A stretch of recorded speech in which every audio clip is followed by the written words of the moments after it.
हैं। ठीक है, जैसे हमारी हेडिंग स्टाइल्स हैं bold, italic, underline, strike through. Text एक नया है यहाँ पे, टेक्स्ट एक नया है यहाँ पे, जिस तरह से टाइपराइटर टाइप करता है, प्रिंट करता है, उस फॉर्म में प्रिंट करेगा। उसके अलावा यहाँ सुपर स्क्रिप्ट हो गया, सब स्क्रिप्ट हो गया, ये हम कैसे अप्लाई करेंगे वो भी देख लीजिए। सबूत एक फॉर्मूला है हमारे पास H2O। ठीक है, तो इसमें आपको पता होगा कि जो 2 लिखा हुआ आता है ये हमारा बेस में होता है। तो बेस बनाने के लिए हम यहाँ पे सब टैग करेंगे। ठीक है, सबस्क्रिप्ट के लिए, और सब टैग हमारा यहाँ पे बंद हो जाएगा। ठीक है, ब्रेक देने के लिए तो BR का यूज करेंगे हम। ऐसे ही अगर मैंने एक फॉर्मूला यहाँ पे बनाना है, मैथमेटिकल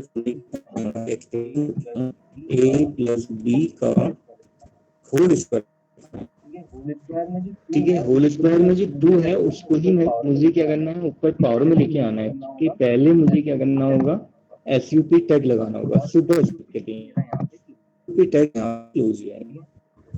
ठीक है, जिसके लिए हमने अप्लाई करना है केवल उसमें ही आपको, या उससे पहले वो टैग आपको लगाना होगा, उसके बाद वो टैग आपका क्लोज हो जाएगा। टैग आप यहाँ पे क्लोज करना भूल जाते हैं तो पूरा ही वो क्या करेगा, उसके बाद जो भी कंटेंट हम लिखेंगे सबस्क्रिप्ट बना देगा, या फिर वो क्या सुपर स्क्रिप्ट बना देगा। तो इसका भी ध्यान रखना जरूरी है आपने कि कोई भी टैग हमारा यहाँ पे ओपन है तो प्रॉपर्ली वो क्लोज हुआ है नहीं हुआ है। अगर क्लोज होने वाला है तो ठीक है, जैसे BR मैंने आपको बताया यहाँ पे सिंगल लगता है, ये क्लोज नहीं होता है क्योंकि इसका क्लोजिंग टैग नहीं है, ये हमारा इम्पेयर टैग है या एम्प्टी टैग इसको बोला जाता है।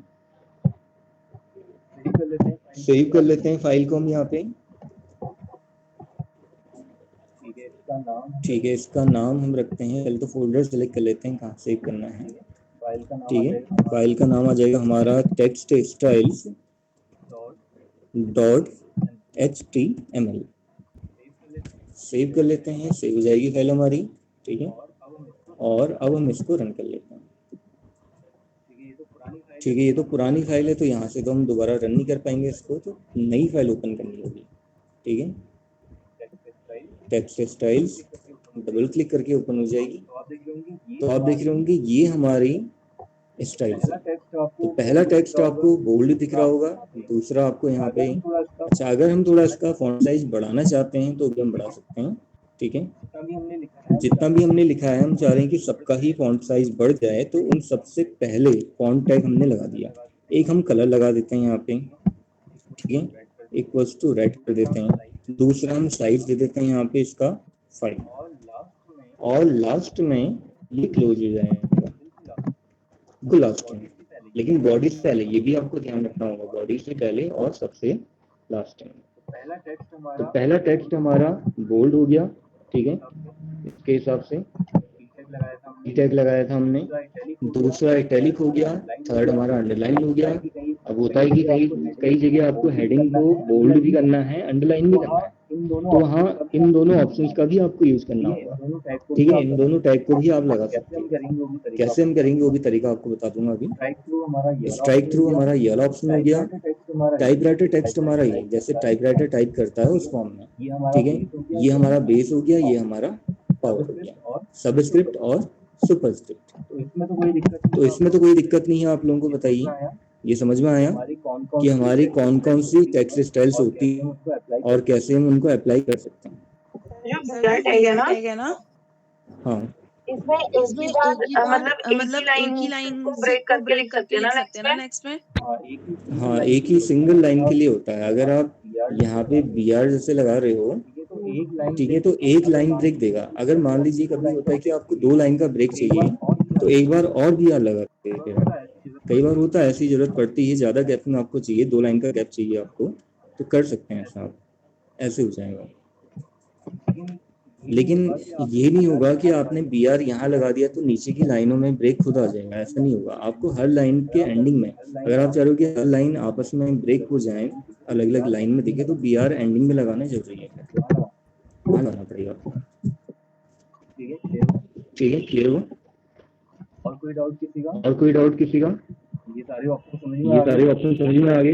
बोल्ड कैसे करना है, इटैलिक कैसे होगा, अंडरलाइन कैसे होगा, स्ट्राइक थ्रू कैसे होता है। कैश का यूज तो होता नहीं है, कहीं पे एमआरपी वगैरह में डिस्काउंट आप दिखाना चाह रहे हो। कुछ हमारी वेबसाइट्स ऐसी होती हैं जहाँ पे डिस्काउंट भी दिखाया होता है, जैसे ई कॉमर्स रिलेटेड हमारी वेबसाइट्स होती हैं, वहाँ पे आपने ऐसे डिस्काउंट्स दिखाने हैं तो उसके लिए टाइपराइटर टेक्स्ट कहीं पे आप इस फॉर्म में टेक्स्ट लिखा हुआ दिखाना चाहते हो, वो फिर आपके ऊपर वो फिर आपके ऊपर डिपेंड करता है कि आपको अगर उससे वेबसाइट का फील अच्छा लग रहा है, लुक अच्छा लग रहा है, कि आपको लग रहा है कि वेबसाइट का लुक उससे अच्छा आ रहा है, तो उसका यूज कर सकते हैं आप। पर अगर आपके अंदर ही आ जाएगा ये ऑप्शन भी, सुपर स्क्रिप्ट अप्लाई करना है, सब स्क्रिप्ट अप्लाई करना है, तो कई सारे ऑप्शन हैं इसके अंदर हमारे। ठीक, HTML के अंदर तो हमारे यही बेसिक ऑप्शंस होते हैं, इनमें ज़्यादा बहुत हम चेंज नहीं कर सकते हैं। CSS में फिर हमारे काफ़ी वास्ट ऑप्शंस आ जाते हैं, काफ़ी वैरायटीज वहाँ पे हमें मिल जाती हैं।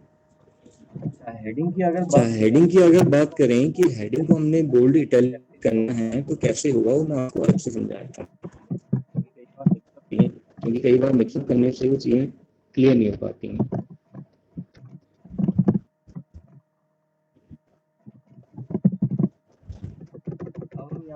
अब हम यहाँ पे बोल्ड हेडिंग बनाना चाह रहे हैं कि हेडिंग हमारी बोल्ड भी हो, इटैलिक भी हो, अंडरलाइन भी हो। ठीक है,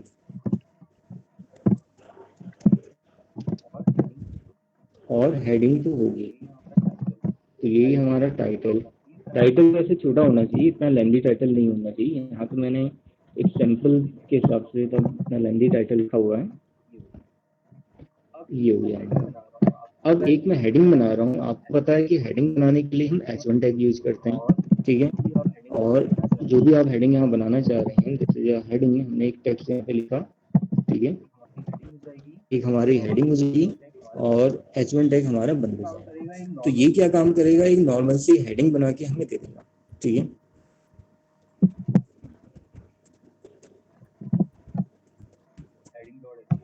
heading.html फाइल, और उसको हम कर लेते हैं।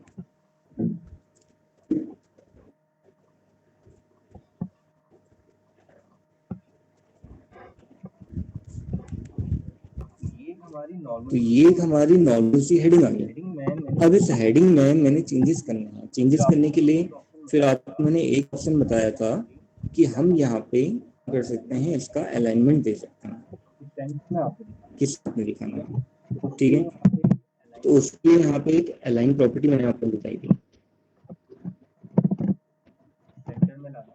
सेंटर में लाना है तो हेडिंग हमारे सेंटर में आ जाएगी। लेकिन इसके अलावा और चेंजेस भी होते हैं हेडिंग में। हमें बोल्ड दिखानी है, हेडिंग ऑलरेडी यहाँ पे बोल्ड है, ठीक है, बट फिर भी आपको लगता है कि अगर उतना ज़्यादा बोल्ड नहीं है या अगर कुछ और हो सकता है तो ऑप्शंस के थ्रू कर सकते हैं। तो हेडिंग को बोल्ड करना, इसका मतलब H1 टैग जो हमने लगाया था, हेडिंग के लिए जो टैग लगाया था, उससे B टैग लगाना पड़ेगा। इटैलिक भी करना है तो I टैग लगाना पड़ेगा, अंडरलाइन भी करना है तो टैग लगाना पड़ेगा। अब इसी सीक्वेंस में आपको टैग यहाँ पे क्लोज करने होंगे। ठीक है, H1 से पहले कौन सा टैग हमारा ओपन है यहाँ पे, U टैग, तो H1 के बाद जस्ट बाद U टैग हमारा यहाँ पे क्लोज हो जाएगा। U टैग हमारा यहाँ पे क्लोज हो जाएगा। फिर आप देखोगे U टैग से पहले कौन सा टैग ओपन था, I टैग, तो बाद यहाँ पे कौन सा टैग क्लोज होगा, I टैग। इटैलिक से पहले हमारा यहाँ पे बोल्ड टैग था, ठीक है, सबसे लास्ट में क्लोज होगा। ऐसे करके हमें यहाँ पे इसको करना होगा।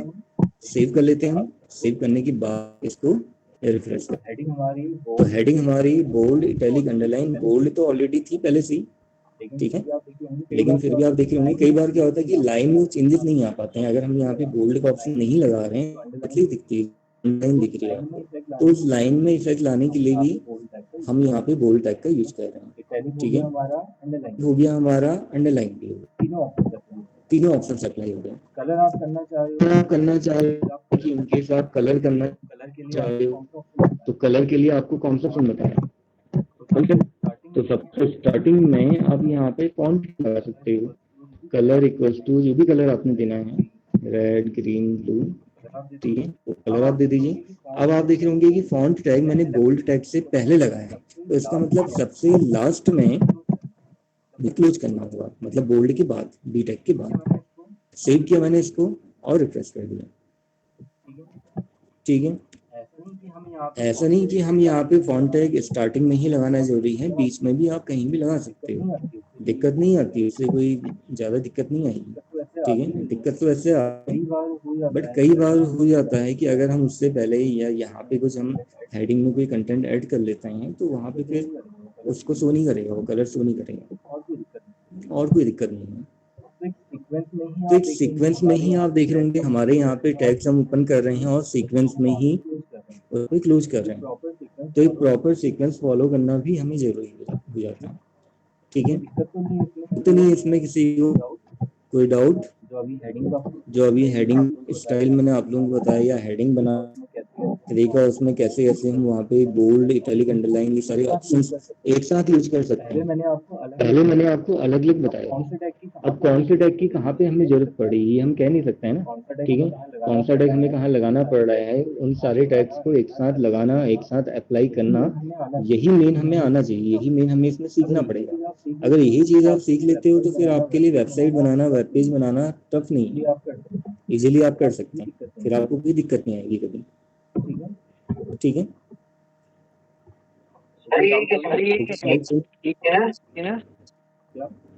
क्या ये जो आप हेड सेक्शन वाला हेडिंग दिखती है टाइटल बार में, हाँ हाँ, जैसा आपने बोल्ड, इटैलिक, अंडरलाइन हेडिंग लिखी है, ये क्यों नहीं दिख रही है सर फिर?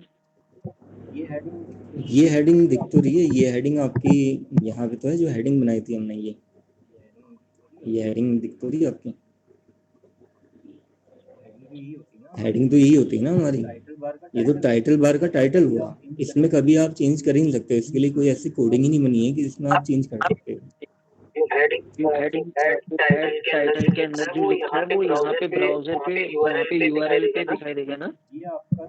ये आपका दिखता है सॉरी टाइटल बार में, यहाँ पे ये टाइटल बारी है इसका ही, जहाँ पे आप जहाँ आपको यूआरएल में नहीं, यूआरएल में तो उसका फाइल का लोकेशन और एड्रेस आपको दिखाई देता है, उसका नेम जैसे दिखाई दे रहा है, ठीक है। लेकिन ये जो फाइल का नेम जहाँ पे आपको दिखता है ना, जैसे किसी वेबसाइट का नेम जहाँ दिखता है वो टाइटल बार हुआ, उसको आप चेंज कर सकते हो, वो चेंज नहीं हो सकता, हाँ, ठीक है। तो ये क्लियर हुआ फिर आप लोगों को, कोई दिक्कत तो नहीं है इसमें कि हेडिंग्स में जैसे कभी होता है कि आपको बोल्ड, इटैलिक, अंडरलाइन ये सब करना है तो आप कैसे कर पाएंगे, ठीक है।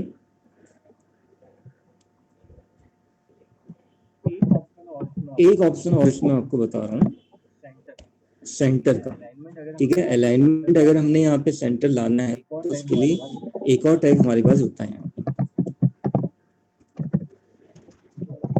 तो अलग से बता देता हूँ तो ज्यादा अच्छा रहेगा।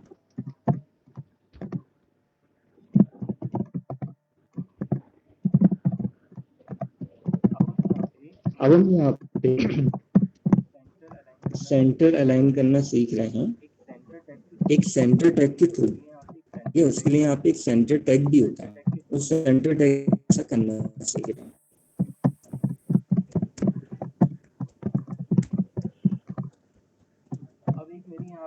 अब एक मेरी यहाँ पे हेडिंग है, ठीक है, एक हेडिंग में बना लेता हूँ यहाँ पे हेडिंग टैग मेरा, दूसरा मैं यहाँ पे कुछ पैराग्राफ बना लेता हूँ, ठीक है, कोई भी पैराग्राफ हो सकता है, और ज्यादा अगर आप ब्रेक देना चाह रहे हो तो पी टैग ऑटोमेटिक ब्रेक दे देता है, पैराग्राफ टैग में या हेडिंग टैग में हमें बीआर लगाने की जरूरत नहीं होती है, इनमें ऑटोमेटिक ब्रेक होता है, ठीक है। लेकिन ज्यादा बढ़ाना है, गैपिंग ज्यादा बढ़ानी है तो तब बीआर आपको लगाना पड़ेगा, जितना गैपिंग चाहिए उतनी बार बीआर लगा दीजिए आप, ठीक है। कुछ कंटेंट हम यहाँ पे लिख लेते हैं कुछ भी,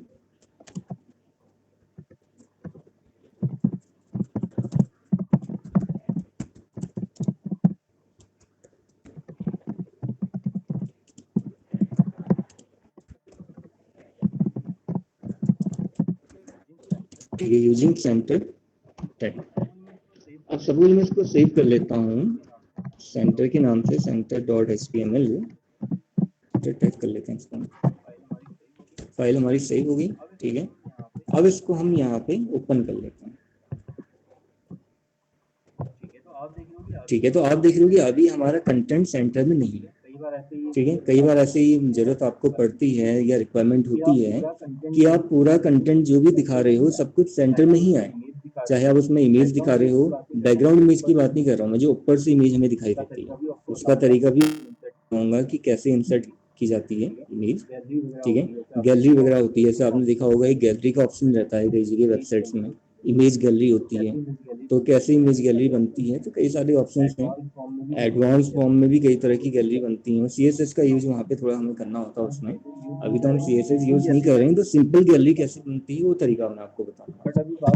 बट अभी बात आ रही है सेंटर की, कि पूरा कंटेंट मुझे यहाँ पे सेंटर लेके आना है। तो मैं एक काम कर सकता हूँ, यहाँ पे बॉडी टैग के नीचे सेंटर टैग को स्टार्ट कर सकता हूँ और बॉडी से पहले सेंटर टैग मेरा यहाँ पे बंद हो जाएगा, क्लोज कर दूंगा इसको मैं, ठीक है। बस फाइल को हमने क्या करना है, रिफ्रेश कर देना है। यहाँ पे सेव करने के बाद कंटेंट आपको सेंटर में दिखाने लग जाएगा, ठीक है। तो समझ में आया आपको ये सेंटर अलाइनमेंट या सेंटर टैग? कोई दिक्कत तो नहीं इसमें? कैसे हम यहाँ पे कंटेंट को अलाइन कर सकते हैं सेंटर बिना अलाइनमेंट की प्रॉपर्टी से, ठीक है। अलाइनमेंट प्रॉपर्टी हमें लगाने की जरूरत नहीं है, क्योंकि अलाइन प्रॉपर्टी आप देख रहे होगे ये केवल H1 के लिए या P टैग के लिए या कुछ ऐसे लिमिटेड टैग होते हैं उनके लिए ही होती है। अब लेकिन मैंने इमेज को सेंटर लाना है, इमेज ऐसे इमेज भी काम करती है। बट कहीं पे होता है कि हम पूरा का पूरा ही कंटेंट जो भी लिखते हैं, कुछ भी कंटेंट हो आपने वेब पेज में इंसर्ट किया हुआ है सेंटर में दिखे, तो बार बार अलाइन प्रॉपर्टी लगाने की जरूरत न पड़े, सेंटर टैग हम वहाँ पे लगा देंगे, ठीक है। तो क्लियर हुआ है आप लोगों को इसके बारे में? कोई दिक्कत तो नहीं?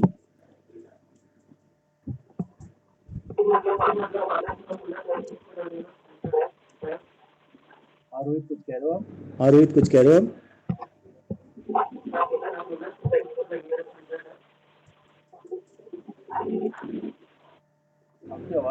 आपकी आवाज थोड़ा कट जा रही है, तो क्लियर ही नहीं आ रही आपकी आवाज।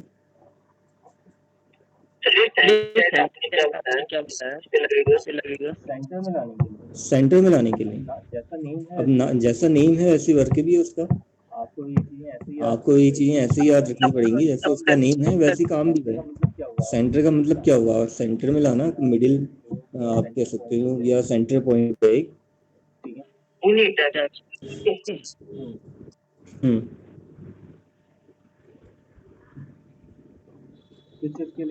किस चीज के लिए कह रहे हो आप? बोला ना जैसे ये इमेज टैग भी लग जाएगा ना, या टेक्स्ट भी लगेगा, ये कहीं भी लग जाएगा। सेंटर टैग ऐसा टैग है, आप किसी भी एलिमेंट को सेंटर में दिखाना चाह रहे हो आप लगा सकते हो, इसको अप्लाई कर सकते हो।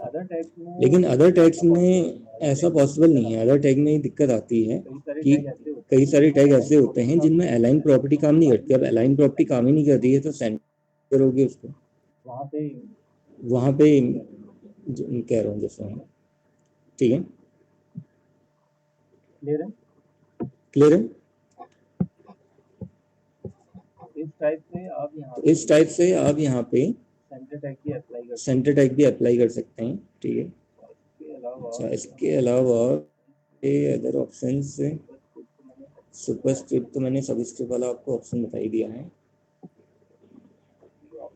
ठीक है। ऑप्शन तो हमारे काफी सारे हो ही गए हैं इसमें, बहुत ज़्यादा ऑप्शंस भी अगर मैं आप लोगों को एक दिन में बताता हूँ तो उसमें फिर आप लोगों को दिक्कत आएगी, ठीक है।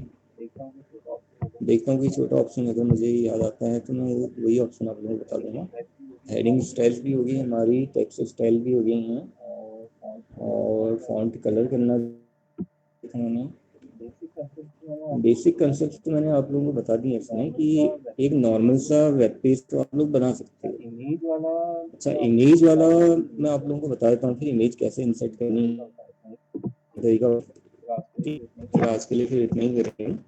अब होता है कि आपने यहाँ पे एक इमेज भी इंसर्ट करनी है। मैं जा रहा हूँ कि पैराग्राफ के बाद मेरी एक इमेज इंसर्ट हो जाए, ठीक है, थोड़ा गैपिंग के बाद। इमेज इंसर्ट करने के लिए हमारे पास एक टैग आता है यहाँ पे img टैग, और ये टैग हमारा क्लोज नहीं होता है, ठीक है, इसका केवल एक ओपनिंग टैग ही होता है, इसे एम्प्टी टैग भी बोला जाता है या इम्पेयर टैग है, ठीक है, जिसका क्लोजिंग टैग नहीं होता है। img के साथ एक प्रॉपर्टी हमारी यूज होती है src मतलब सोर्स हो गया। अब आपने देखा होगा जैसे हम वहाँ पे बैकग्राउंड में इमेज अप्लाई कर रहे थे, वही तरीका यहाँ पे फोरग्राउंड में इमेज अप्लाई करने का भी है। ये जो इमेज है हमारी ये फोरग्राउंड में अप्लाई होगी। तो दूसरा, इसकी जो हाइट कितनी होगी ये हम दे सकते हैं, ठीक है, इसकी विड्थ कितनी होगी ये आप दे सकते हो। एक प्रॉपर्टी इसमें और आती है टाइटल, इसका यूज मैं अभी आप लोगों को बताऊंगा क्या होता है। टाइटल में सपोज हमने यहाँ पे दे दिया, यहाँ पे इमेज हाइट और विड्थ हमने अपने हिसाब से दे दी। हाइट मैंने दे दी सपोज 300 और विड्थ मैंने दे दी यहाँ पे 500। इमेज का सोर्स आपको जाना पड़ेगा फोल्डर में, जो इमेज है आप उसमें और प्रॉपर्टीज में जाएंगे पहले, ठीक है। तो पहले क्या करना होगा, वहाँ पे लोकेशन कॉपी करनी पड़ेगी आपको, इसको कॉपी कर लीजिए सेलेक्ट करने के बाद, और नोटपैड में वापस आ जाइए आप, और यहाँ आके इसको पेस्ट कर लीजिए। लोकेशन पेस्ट करने के बाद फिर मैंने आपको बताया था यहाँ पे स्लैश लगाना होता है। अब चाहे आप फॉरवर्ड स्लैश लगाएं या बैकवर्ड स्लैश लगाएं, ठीक है। फिर आपको देखना होगा इमेज का नाम क्या है। ये इमेज का नेम बॉक्स में शो करता है, ये जो बॉक्स आपको दिख रहा होगा इसके अंदर दिखा रहा है 4.jpg। .jpg जो है इसका एक्सटेंशन है, 4 क्या है इमेज का नाम है, ठीक है। तो ये हम मैनुअली यहाँ टाइप भी कर सकते हैं, बहुत लेंथी नेम तो नहीं है, आप मैनुअली टाइप भी कर सकते हो 4.jpg। तो उसको कॉपी करने की जरूरत ही नहीं है हमें, ठीक है। अब इसको हटा सकते हैं आप ओके करके, और यहाँ इसको सेव कर लेते हैं, क्योंकि ऑलरेडी हमने इसको सेव तो किया है ना पहले से ही, ठीक है। एक अलग फाइल में तो मैंने बताया नहीं आपको, इसी में बता दिया एक साथ ही। सेव हो गया। सेव करने के बाद अब हम इसको वापस रिफ्रेश कर सकते हैं। सेंटर के अंदर ही था, हमने F5 से रिफ्रेश कर, तो आप देखोगे हमारी इमेज भी यहाँ पे इंसर्ट हो गई, क्योंकि मैंने यहाँ पे उसकी हाइट और विड्थ दी थी, इसलिए छोटे फॉर्म में इमेज हमें दिखा रहा है, ठीक है। अब देखिए कर्सर जब मैं ऊपर ले जा रहा हूँ तो यहाँ पे क्या दिखा रहा है, उसका टाइटल दिखा रहा है। तो यही टाइटल प्रॉपर्टी के थ्रू आता है, जो टाइटल प्रॉपर्टी मैंने लगाई थी ये टाइटल प्रॉपर्टी के थ्रू आता है, ठीक है। टाइटल इमेज1 लिखा था जो मैंने, ये इसकी वजह से दिखा रहा है। हाइट और विड्थ हमारी इसकी वजह से कम हुई है, जो प्रॉपर्टी हमने लगाई, और इमेज जो हमें दिखा पा रहा है ये सोर्स की वजह से दिखा पा रहा है। अगर इनमें से एक भी प्रॉपर्टी आप लगाना भूल जाते हैं तो कोई दिक्कत नहीं, लेकिन SRC आप लगाना भूल जाते हो तो वहां दिक्कत आएगी, इमेज आपको दिखाएगा ही नहीं, क्योंकि मेन तो यही है ना, ठीक है, मेन ऑप्शन यही है। तो इसका आपको ध्यान रखना। इसी से यही टैग एक हमारा ऐसा टैग है जिसकी हेल्प से हम यहाँ गैलरी भी बनाना सीखेंगे, या इमेज गैलरी हम इजीली बना सकते हैं। कैसे बनेगी इमेज गैलरी, इसके कई सारे तरीके होते हैं, तो फिर मैं आपको बताऊंगा, ठीक है। तो क्लियर हुआ इमेज के बारे में। इमेज आप कैसे पाओगे, कोई दिक्कत तो नहीं है इसमें। इस इमेज को बाद में कहीं सेव करना चाहें, मूव करना चाहें जा सकता है। अगर ऐसे होता है, आपने एक वेबसाइट बनाई है उसमें इमेजेस आपने रखी हुई हैं, काफी अच्छी इमेजेस आपने रखी हुई हैं, कोई उसको लेना चाह रहा है, कॉपी करना चाह रहा है, तो इजीली हो जाता हो, ऐसी दिक्कत नहीं आती है उसमें। सेंटर में इसलिए दिख रहा है क्योंकि हमने क्या किया था, वहाँ पे लगाया था, ठीक है। तो कोई डाउट तो नहीं है इसमें, इमेज कैसे इंसर्ट होगी हमारी, इसमें कोई दिक्कत तो नहीं किसी को। आइडिया आ गया, तरीका पता लग गया आपको कैसे हुआ, ठीक है। तो कोई डाउट नहीं ना किसी को, अभी तक जितना बताया है सारे ऑप्शन क्लियर हो गए जितने आज बताए हैं। पुराने वाले ऑप्शन भी आप लोग देखते रहना, पुराने ऑप्शन जो है हमारे जितने भी, उनमें भी अगर आप लोगों को कोई दिक्कत है, कोई डाउट है, तो उसको पहले ही आप क्लियर कर लीजिए, क्योंकि बाद में अगर आप सोचोगे तो फिर बाद में पेंडिंग चले जाएगा इस तरह से, फिर आप लोगों को बिल्कुल भी समझ में नहीं आ रहा है। काफ़ी हमारी इजी लैंग्वेज होती है HTML, और कई बार ये हो जाता है कि इतनी इजी लैंग्वेज भी कई लोगों को समझ ही नहीं आ पाती। कई लोगों को यही पता नहीं चल पाता है कि इसमें क्या चल रहा है या किस तरह से टैग लगाने हैं, क्या करना है।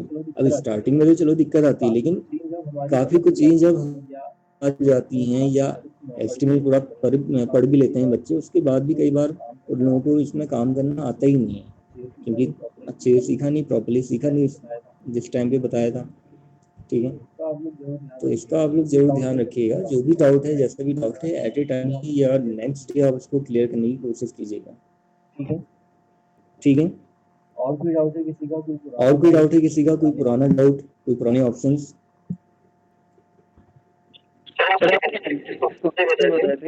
कौन सा? कौन सा? क्या ऑप्शन? क्या ऑप्शन? हेलो, हेलो, ऑप्शन कह रहे हो? हाँ रोहित, कौन सा ऑप्शन कह रहे हो आप? सर एमटी आपने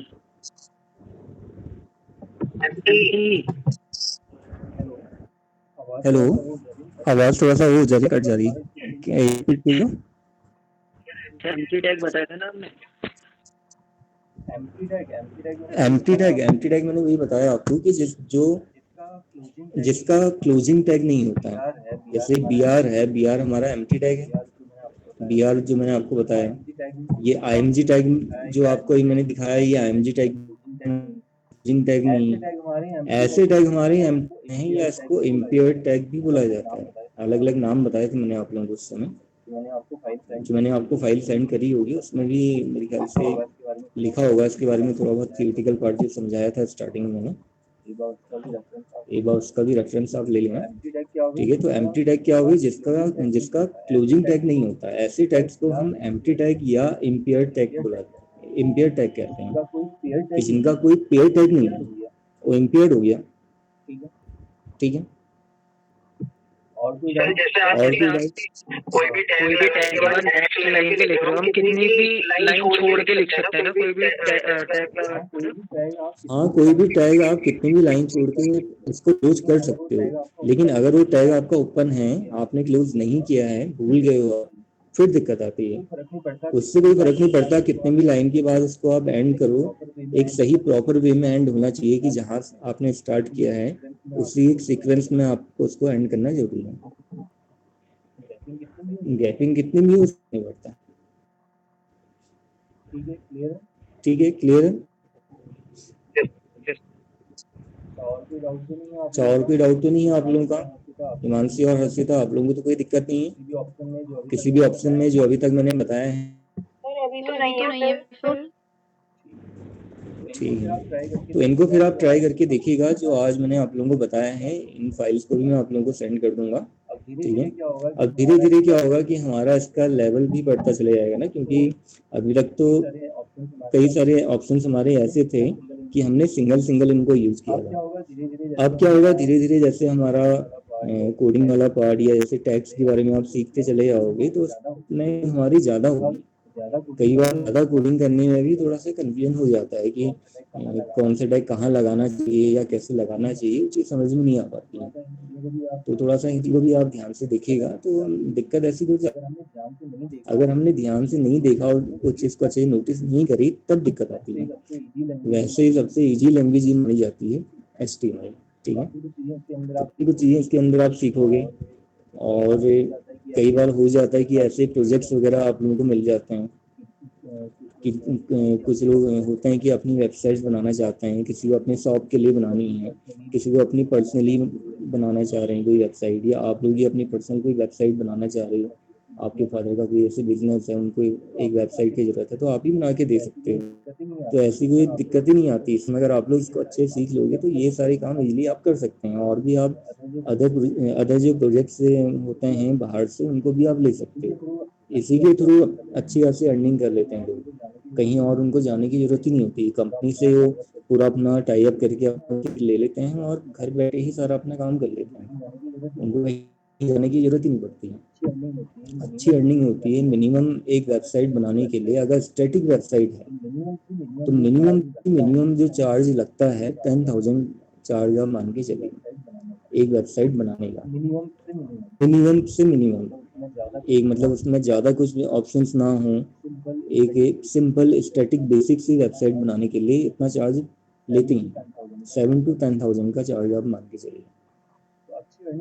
तो अच्छी अर्निंग रहती है इसमें। सॉफ्टवेयर में ऑप्शंस तो हमारे पास काफ़ी ज़्यादा हैं, काफ़ी सारे ऑप्शंस हैं। बस वही है, समझने वाली बात होती है। सॉफ्टवेयर एक ऐसा फील्ड आप कह सकते हो, एक ऐसा फील्ड है जिसमें आपको कहीं भी जॉब करने की जरूरत ही नहीं है। आप खुद का सेल्फ कर सकते हो सारा काम। ठीक है, तो एक ऑप्शंस आपको सारे क्लियर ही हैं। फिर कोई अगर डाउट होगा तो कल आप उसको देखना, ठीक है। और असाइनमेंट मैं आप लोगों को कल दूंगा, आज तो नहीं दूंगा, कल दूंगा। हो सकता है कुछ और ऑप्शंस भी मुझे बताने की जरूरत पड़े, तो उसके बाद फिर मैं असाइनमेंट आप लोगों को कल दूंगा। एक दो ऐसे वेब पेज बनाने के लिए आप लोगों को दूंगा मैं। अभी मैंने कुछ और ऑप्शंस उसमें बताने हैं, वो बताए नहीं हैं। उसके बाद में आप लोगों को ये वाला प्रोजेक्ट दूंगा बनाने को। एक वेब पेज आप लोगों ने डिजाइन करना होगा, ठीक है। चलिए फिर आज के लिए इतना ही करते हैं। और कुछ कहना है किसी ने? कोई डाउट नहीं किसी का? ठीक है, चलिए फिर मैं यहाँ से हटा दूँ इसको।